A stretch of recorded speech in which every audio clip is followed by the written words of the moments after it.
আসসালামু আলাইকুম। একটা চার্জার এসছে।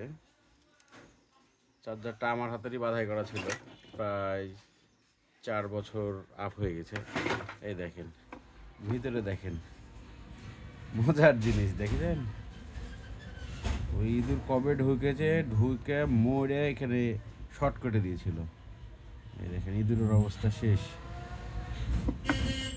আইসিইউতে নিয়েও কাজ নাই, অবস্থা করুণ হয়ে গেছে।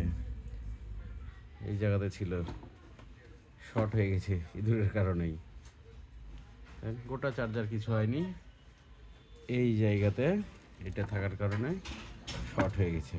আজ প্রথম পাইলাম এরকম ইঁদুর। আগে টিভির ভিতরে পাওয়া যেত, এখন পাওয়া যাচ্ছে চার্জারে।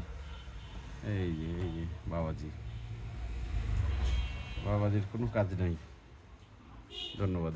আসসালামু আলাইকুম।